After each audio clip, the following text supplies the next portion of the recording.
दुनिया में अगर कोई आपके काम आने वाला है, धर्मानुगो गच्छति जीव एकः, आपका धर्म मार्ग, आपका भक्ति मार्ग, यही आपके जीवन का एक सहायक होगा, यही आपके जीवन का आपको एक बल प्रदान करेगा, आपको शक्ति प्रदान करेगा, जो प्रभु के चरणों में आने में आपको सहायक मिलेगा। एक बार कहो राधे राधे।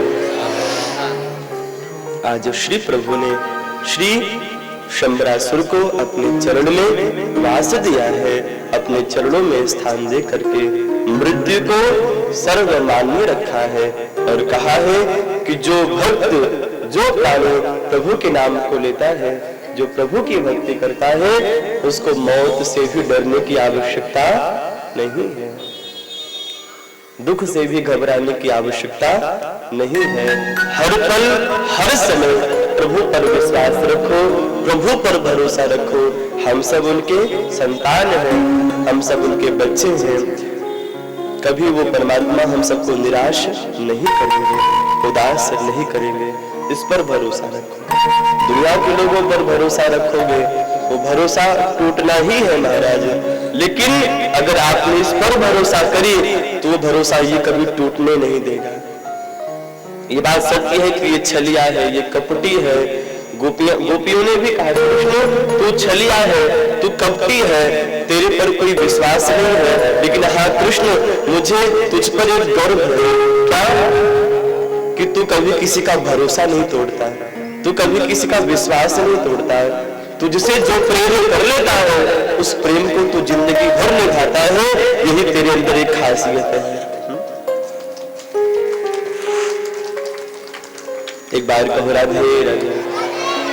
कभी भी दुख से परेशान नहीं होना चाहिए, कभी भी विपत्ति से परेशान नहीं होना चाहिए। देखकर काली निशा को हे भ्रमर मत हो निराश। जैसे कमल का पुष्प जो है, बिना सूर्य किरण पाए वो पुष्प नहीं खिलता। तो एक बार क्या हुआ, एक भौरा उस कमल के पुष्प के अंदर आकर के बैठ गया, और जैसे कमल के पुष्प के अंदर आकर के बैठा, सूर्यास्त हो गया। जैसे सूर्यास्त हुआ, वो कमल का पुष्प बंद हो गया। जैसे कमल का पुष्प बंद हुआ, अब वो भौरा उसमें व्याकुल हो रहा है। अरे अब तो मैं बंद हो गया, लगता है मैं कभी बाहर नहीं निकल पाऊंगा, कभी बाहर नहीं निकल पाऊंगा, अब मैं कमल के अंदर बंद हो चुका हूँ। लेकिन एक भक्त ने कहा, अरे भौरा निराश मत हो, फिर सुबह होगा, फिर सूर्य प्रकट होगा और ये कमल खिलेगा और आप बाहर निकलोगे। देखकर काली निशा को हे भ्रमर मत हो निराश, बंद कलियां फिर खिलेंगी रात ढल जाने के बाद। रात ढल जाएगा, पुनः ये कलियां खिलेंगी और आप आजाद हो जाओगे। इसलिए बस प्रभु पर विश्वास रखो, प्रेम सबसे करो, लेकिन विश्वास बस इस गोविंद से करो, इस ईश्वर से करो, तभी तो मुझे गाना पड़ता है। और वो पंक्ति मेरे साथ में गुनगुनाओ। दुख में मत घबराना पंथी, ये जग दुख का मेला है। चाहे भीड़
अपना जाल बिछा करके रखा है, इसलिए संभल करके शिकारी जाल बिछा कर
मरा नहीं अभी तक था सफर में, आज अपने मर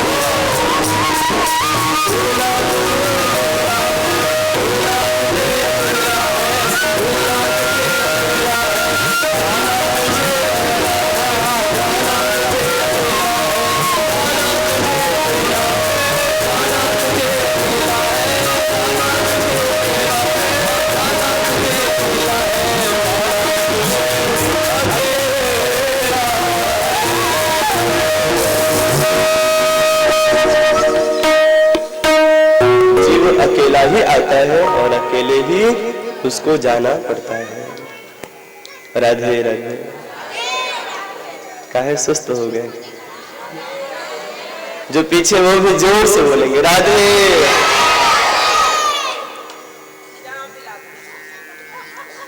श्री प्रभु ने अपने भक्त शंबरासुर पर कृपा करी। उसके बाद धीरे धीरे समय बीता, वक्त बीता। भगवान के जो विवाह की जो संख्या है वो आगे बढ़ी।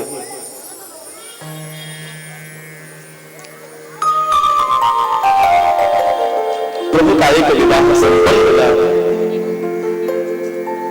अभी कितने बचे हैं? 16,107। 7 बचे ना, 16,000। आसीत् सत्राजितः सूर्यो भक्तस्य परमः सखा, प्रीतस्तस्मै मणिं प्रादात् सूर्यस्तुष्टः शमन्तकम्। एक राजा है जिनका नाम है श्री सत्राजित। आसीत् सत्राजितः सूर्यो, एक राजा है श्री सत्राजित। ये नित्य भगवान सूर्य को अर्घ्य प्रदान करते थे, नित्य प्रभु सूर्य को जल प्रदान करते थे, प्रभु सूर्य की नित्य सेवा करते थे। हर व्यक्ति को चाहिए कि नित्य भगवान सूर्य को आप जल प्रदान करें। ऐसे कौन कौन भक्त हैं जो नित्य भगवान सूर्य को जल देते हैं? हाथ ऊपर करें। सब देते हो? झूठ तो नहीं है ना? आप सब जल देते हो प्रभु सूर्य को? अरे वाह, अच्छा आप भी देते हो। अच्छा खड़े होके बोलो।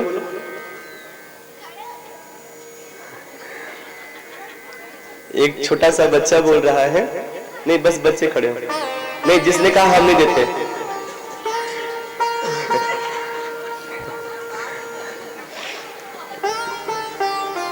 एक छोटा बच्चा बोलता है कि हम नहीं देते।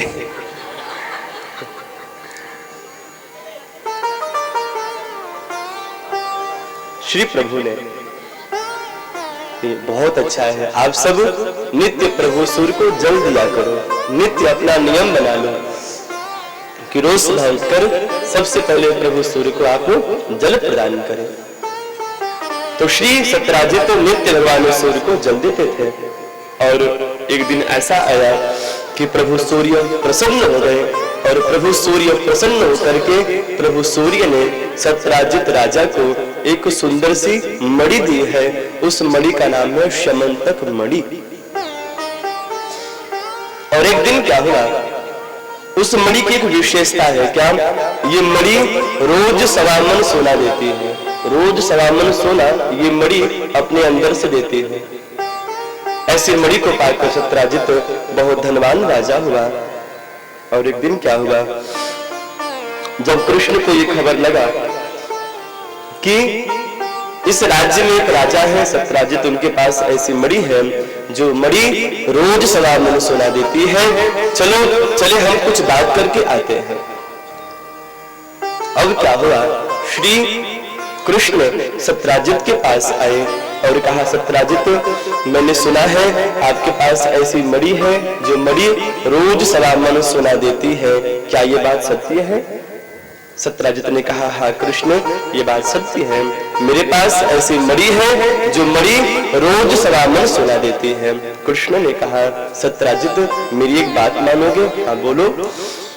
तो कृष्ण ने कहा, सत्राजित, जितना आपको धन चाहिए, जितनी आपको संपत्ति चाहिए, उतनी संपत्ति अपने पास में रख लो। बाकी की जो मणि है इसको राजकोष में जमा कर दो, राज भंडार में, कोष में जमा कर दो, ताकि इस मणि से जो धन उत्पन्न होकर के आता है, इस धन से सभी की रक्षा हो और सभी का पेट भरे। आप ऐसा काम करो। सत्यराजित ने कहा, कन्हैया मैं इस मणि को राजकोष में नहीं जमा करूंगा। क्यों? मैंने अपने परिश्रम से इस मणि को प्राप्त किया है, इसीलिए इस मणि को मैं राजकोष में नहीं जमा करूंगा। कृष्ण ने कहा, कोई बात नहीं, मेरा कर्तव्य था कहना, मैंने कह दिया, अब आप मानो या ना मानो ये आपकी मर्जी है। इतना कहकर कृष्ण चले गए। उसके उपरांत एक दिन समय बीता। सत्यराजित का एक भाई है जिसका नाम है प्रसेन। प्रसेन ने अपने बड़े भैया सत्यराजित से कहा, भैया मैं शिकार करने वन में जा रहा हूँ, आप मेरी एक इच्छा पूरी करोगे? हाँ बोलो। मैं शिकार करके जब घर में आऊंगा तो आते आते विलंब हो जाएगा और रात्रि हो जाएगी, तो मुझे मार्ग नहीं दिखाई देगा। मैंने सुना है आपके पास जो मणि है उस मणि से प्रकाश पैदा होता है, अगर वो मणि आप हमें दे दोगे तो रास्ते में हमें जो मणि से जो प्रकाश मिलेगा, उस प्रकाश के सहारे मैं अपने घर तक सही सलामत सुरक्षित पहुंच जाऊंगा। सत्यराजित ने कहा, कृष्ण प्रसेन तू मेरा छोटा भाई है, मैं तुम्हें कभी मना नहीं करूंगा, आप इस मणि को बिना पूछे भी ले जा सकते हो, जाओ ले जाओ। अब प्रसेन ने क्या किया, उस मणि को लौकुट बनाकर अपने गले में धारण कर लिया और शिकार करने चला गया। जब शिकार करके आ रहा था, रात्रि हो गई और उसी वन में एक सिंह रहा करता था, एक शेर रहा करता था। उस शेर ने, उसको लगा कोई चमकता हुआ, जब मणि रात में चमकी तो शेर को लगा कोई खाने की वस्तु है, तो शेर ने उस प्रसेन पर प्रहार किया। प्रसेन को मार करके मणि को मुख में दबा करके लेकर के जाने लगा। उसी जंगल में श्री जामवंत जी भी रहा करते थे। मैं आगे आपको बताऊंगा इसके बारे में। जामवंत ने देखा, अरे एक सिंह के मुख में चमकती हुई कोई मणि है, लगता है कोई चमत्कारी मणि है। तो श्री जामवंत ने सिंह से युद्ध किया है और युद्ध करके उस सिंह को मार करके मणि को अपने पास में ले लिया और मणि को लेकर जामवंत जी अपने गुफा में चले गए। और जामवंत की एक बेटी है जिसका नाम है जाम्बवती। जामवंत ने क्या किया, उस मणि को अपनी बेटी जाम्बवती को दे दिया। कहा, देवी बेटी इस मणि को अपने पास में रखो। प्रातः काल हुआ, पूरे द्वारिकापुरी में सत्यराजित के द्वार में एक बात फैल गई कि प्रसेन मारा गया। किसने मारा? सत्यराजित ने मन ही मन विचार किया कि मेरे भाई को, मुझे लगता है कि मेरे भाई को कृष्ण ने ही मारा है। क्यों? उस दिन कृष्ण हमसे मणि मांगने आए थे, मैंने मणि को नहीं दिया, इसीलिए कृष्ण कन्हैया ने मेरे भाई प्रसेन को मार करके मणि को अपने पास में रख लिया है। ऐसा कलंक कन्हैया के ऊपर लगा। मैंने बीच में एक शब्द भी कहा था, पैसे ने जिसे देखो बेईमान बना डाला, इंसान को इंसान से हैवान बना डाला। इस मतलबी दुनिया में सब हो गए बेगाने, हर रिश्ते को दौलत से शैतान बना डाला। पैसे ने जिसे देखो बेईमान बना डाला। तो श्री प्रभु ने जब ये सुना कि सत्यराजित ने मेरे ऊपर कलंक लगाया है कि प्रसेन को मार करके मैंने मणि को अपने पास में रखा है, जब ये कलंक कृष्ण के ऊपर लगा तो कृष्ण को बड़ा दुख हुआ।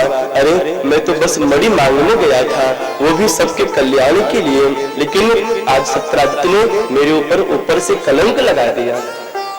प्रभु ने कहा कि जब तक उस कलंक को मैं धोऊंगा नहीं, तब तक मैं शांति से बैठने वाला नहीं हूं।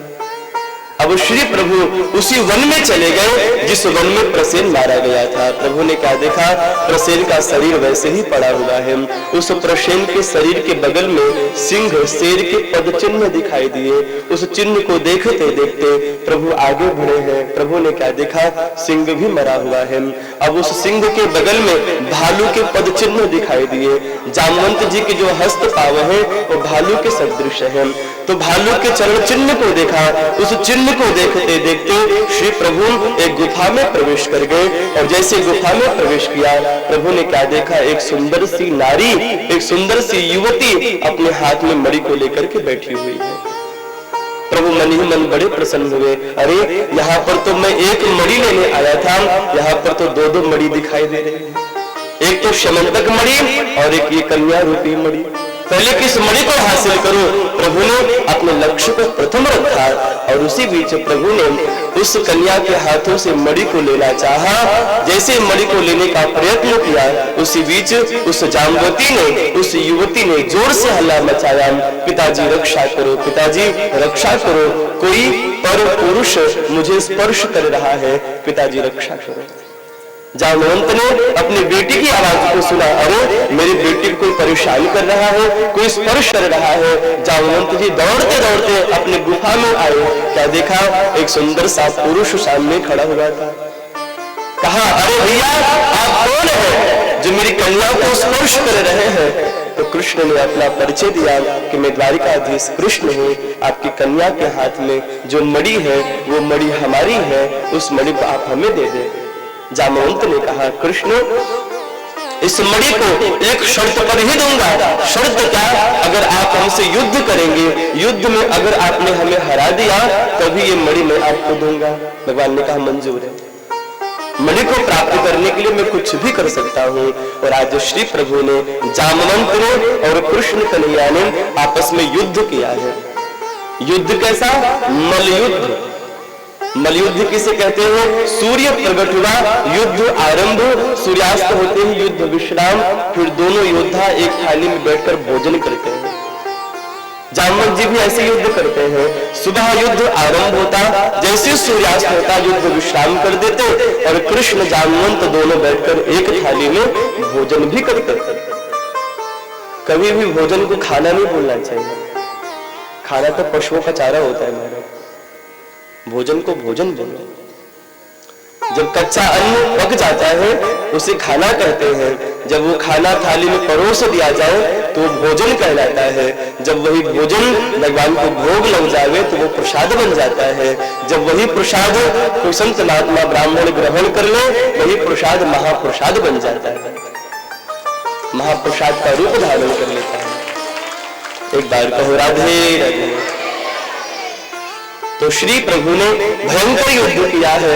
युद्ध करते करते 17 दिन बीत गए, लेकिन युद्ध में कोई जीत नहीं पाया।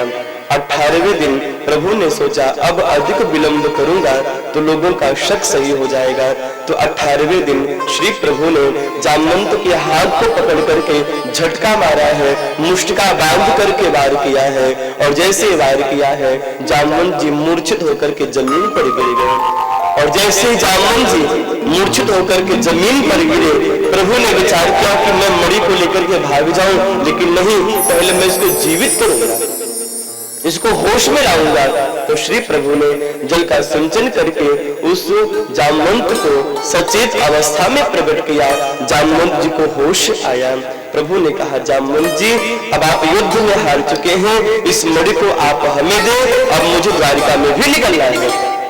तो श्री जामवंत ने कहा कि हे कृष्ण, मैं तो मणि तो आपको दे ही दूंगा, लेकिन पहले ये बताओ कि आप हो कौन, आपका परिचय क्या है? क्यों कोई भी सामान्य प्राणी मुझे कभी युद्ध में हरा नहीं सकता?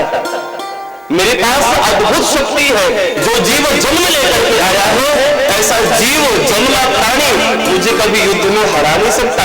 आप है कौन, अपना परिचय दे। प्रभु ने कहा, तुम मेरा परिचय जानना चाहते हो? जामवंत ने कहा, हाँ। तो श्री प्रभु ने कहा, तो याद करो त्रेता युग की बात को। जामवंत ने कहा, प्रभु कैसी बात? तो श्री प्रभु ने कहा, जब मैं त्रेता युग में राम के रूप में जन्म लेकर के आया था, मैंने रावण से युद्ध करी, तो उस वक्त आप हमारे युद्ध के कौशल को देख रहे थे। जैसे ही आपने हमारे युद्ध के कौशल को देखा तो जामवंत उस वक्त रामावतार में आपने हमसे कहा था कि हे प्रभु, आप युद्ध बहुत अच्छा करते हैं, मुझे भी आपसे दो दो हाथ करने की इच्छा हो रही है, मुझे भी आपसे युद्ध करने की इच्छा हो रही है। तो मैं उस वक्त मर्यादा में था, इसीलिए मैंने आपकी इच्छा पूरी नहीं करी, लेकिन मैंने उस वक्त आपको वचन दिया था कि द्वापर में मैं कृष्ण के रूप में आऊंगा और आपके साथ युद्ध करके आपकी इच्छा को पूर्ण करूंगा। तो मैं वही राम हूं जो आज द्वापर में कृष्ण के रूप में आया हूं। तो प्रभु जामवंत ने कहा, प्रभु अगर आप सच में वही राम हैं तो एक बार राम के रूप में प्रकट होकर के आप हमें दर्शन दें। तो प्रभु ने इस बात को स्वीकार किया और उसी वक्त तो श्री प्रभु देखते ही देखते राम के रूप में प्रकट हो गए। देवताओं ने पुष्पों की वृष्टि करके नमन किया है। श्री रामचंद्र भगवान की प्रभु राम के रूप में प्रकट हो गए और राम के रूप में प्रकट होकर के प्रभु ने जामवंत जी को दर्शन प्रदान किया है। और उसके बाद प्रभु ने कहा, हे जामवंत, अब विलंब मत करो, अब मणि आप मुझे दे दो। तो श्री जामवंत ने कहा, प्रभु मणि तो आपको दूंगा, लेकिन मेरी एक और शर्त है। शर्त क्या? आप मेरी कन्या, आप मणि के साथ मेरी कन्या को भी स्वीकार करो। भगवान ने कहा, ये तो मैं चाहता ही था, ये तो मेरी पहले से ही इच्छा थी और आपने मेरे दिल की बात को श्रवण किया। तो आज श्री प्रभु ने, जामवंत ने मणि को अपने कन्या के हाथ में रखा है और जामवती ने प्रभु के, भगवान ने जामवती के हाथ को अपने हाथ में लेकर के पाणी ग्रहण संस्कार किया है। श्री जामवती महारानी की। तो श्री प्रभु जामवती को लेकर के आज अपने महल में आए, मणि को सत्यराजित को वापस किया और कहा कि हे सत्यराजित, आपने मेरे ऊपर झूठा कलंक लगाया था, ये लीजिए आप अपनी मणि, मुझे आपके धन की, आपकी मणि की आवश्यकता नहीं है। प्रभु ने मणि को वापस किया और जामवती को लेकर प्रभु द्वारिका में आए और श्री ब्रह्मा जी ने भगवान का दूसरा विवाह श्री जामवती के साथ संपन्न कराया है। भगवान के दो विवाह संपन्न हुए, रुक्मिणी जाम्बवती। थोड़ा समय बीता, सत्यराजित को घर से बाहर निकलना मुश्किल हो गया। सत्यराजित जिस गली से बाहर निकलता सब यही कहते कि ये वही राजा है जिसने कृष्ण के ऊपर झूठा कलंक लगाया था।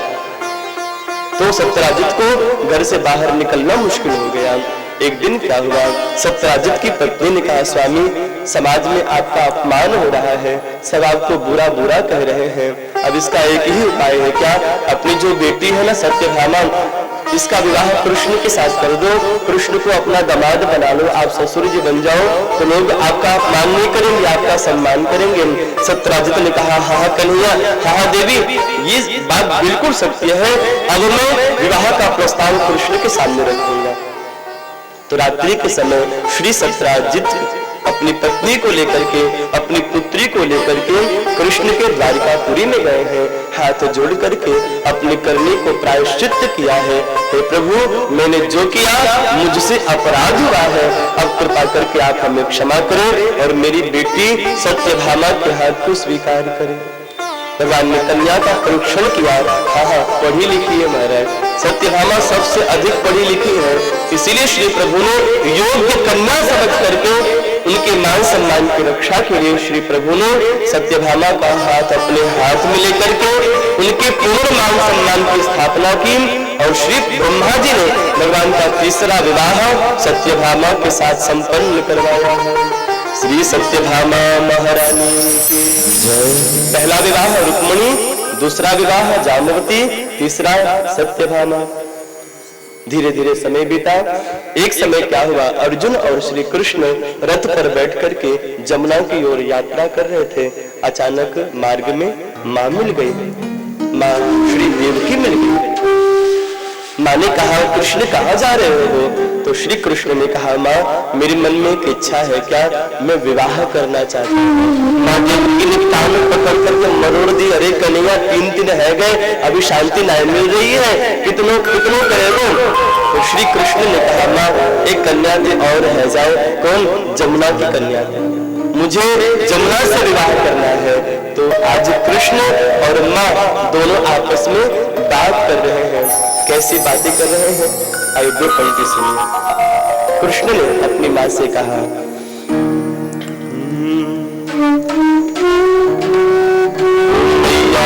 दुल्हा मोही बना दे, माथे पर लगवा दे अपने प्यार की